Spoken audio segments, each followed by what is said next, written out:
Right now, without you doing anything, your heart is beating at a specific rate that you didn't choose.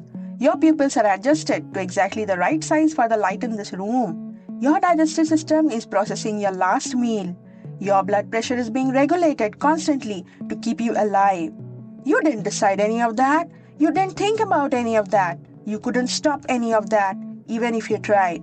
There's a part of your nervous system that operates completely independently of your conscious brain.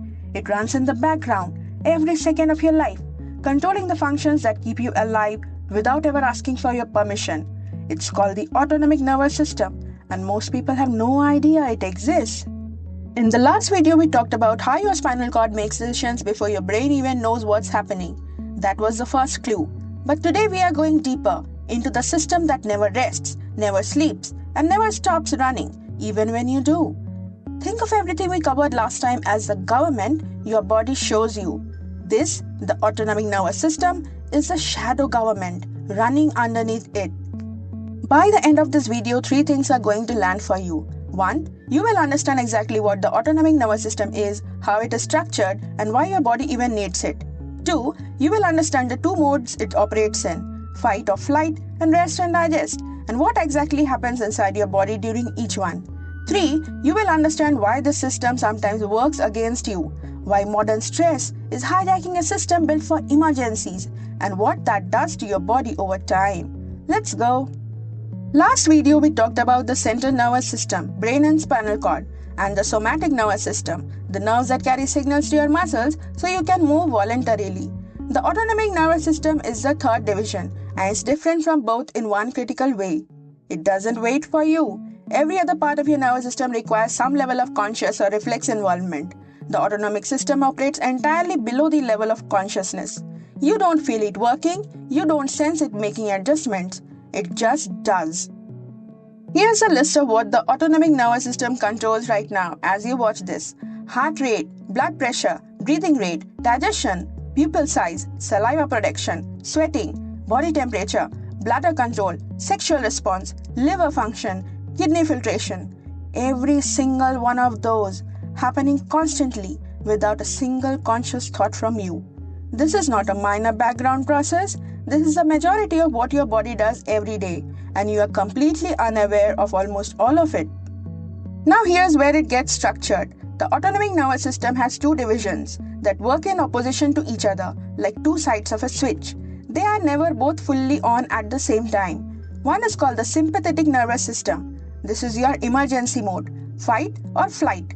The other is called the parasympathetic nervous system. This is your recovery mode, rest and digest. Your body is always somewhere on the dial between these 2, tilted towards one or the other depending on what it thinks you need. Okay, let me give you a scenario. You are walking home. It's dark.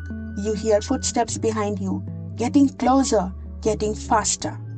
In that moment, something happens in your body that you didn't decide and can't stop. A cascade of changes, triggered in under a second, that transforms your entire physiology.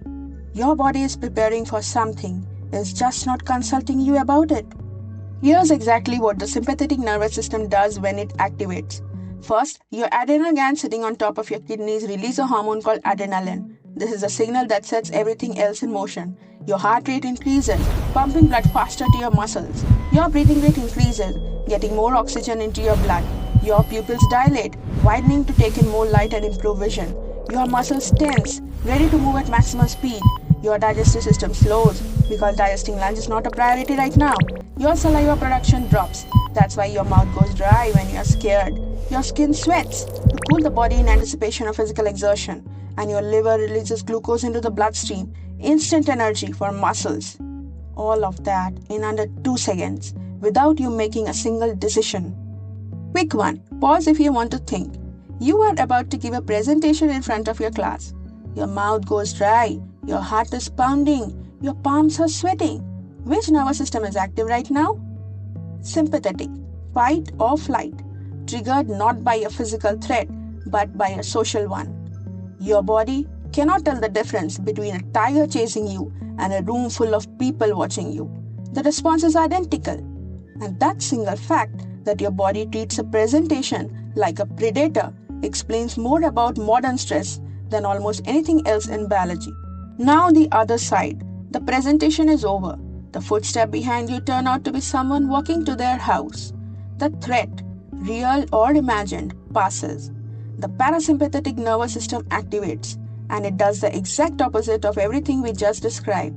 Heart rate slows back down, breathing settles, pupils contract back to normal size, muscles release their tension, digestion resumes, which is why you sometimes feel suddenly hungry right after a stressful event ends.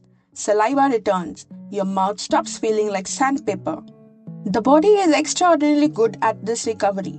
Under normal conditions, a real emergency or real recovery, the system works exactly as designed. The sympathetic mode fires, handles the threat, and then the parasympathetic system brings everything back to baseline. The problem is, we no longer live in conditions the system was designed for. Here's the problem with being human in 2026. This system, fight or flight, was designed for acute threats, a predator, a fall, a physical attack, something that happens, peaks and ends, and then the parasympathetic system recovers you. But modern stress doesn't work like that. Exam pressure doesn't end in 30 seconds. Financial worry doesn't resolve after a sprint. Social anxiety doesn't have a finish line. Deadlines, notifications, expectations, they are chronic. They don't stop. And so, the sympathetic nervous system, your emergency mode, stays partially activated all the time. Chronically elevated heart rate, chronically reduced digestion, chronically high levels of adrenaline and cortisol in the bloodstream.